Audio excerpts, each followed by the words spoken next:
My sister has burned through $225,000 of our parents' retirement. Today I finally said no. I never thought I'd be the one to destroy our family's peace.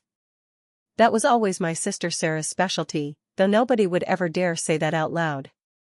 But yesterday, watching my 65-year-old father's hand shake as he held his fork at our family dinner, something in me finally snapped. Let me give you some context. Sarah was the golden child. The gifted one. The one whose elementary school teachers said would change the world. I was just there. The reliable one. The one who wouldn't cause trouble. The one who understood when my college fund went to Sarah's first startup, a revolutionary juice cleanse company that would apparently disrupt the entire wellness industry. Spoiler alert, it didn't. That was $50,000 of my future down the drain, but hey, I understood. I always understood. I worked through community college instead, became an accountant, boring, I know, but someone in this family needed to understand how money worked, and built a stable life for myself. Meanwhile, Sarah went through 2 more failed startups, a mindfulness app for pets and a blockchain solution for leftover takeout. Each time, my parents remortgaged their house to fund her dreams.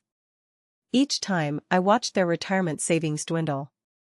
Each time, I kept my mouth shut because that's just how Sarah is and we need to support each other. But yesterday was different. We were having our monthly family dinner, the kind where Mom makes her special lasagna and we all pretend everything's fine. Sarah was unusually excited, which immediately set off alarm bells in my head. Halfway through dinner, she dropped her bomb. So, I've been working on something amazing, she announced, practically bouncing in her seat. It's an AI-powered dog walking app. Think Uber, but for dogs. It's going to revolutionize the pet care industry. I watched my parents' faces carefully. Mom's smile became fixed. Dad's hands started trembling as he held his fork. They knew what was coming. We all did.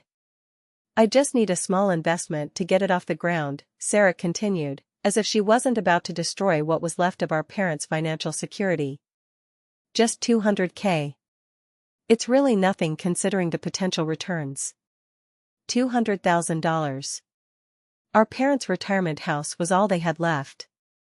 I looked at Dad again, saw the defeat in his eyes, and something inside me just broke. No, I said quietly. The table went silent. Sarah looked at me like I'd just spoken in tongues. Excuse me, she said, her voice taking on that dangerous edge I'd heard so many times before. I said no. My voice was steadier now. No more startups. No more small investments.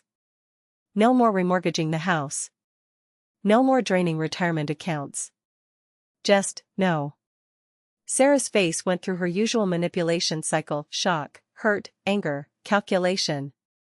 You don't understand business, she said dismissively. Mom, Dad, tell her she doesn't understand how startups work. But I wasn't done. For the first time in my life, I wasn't done.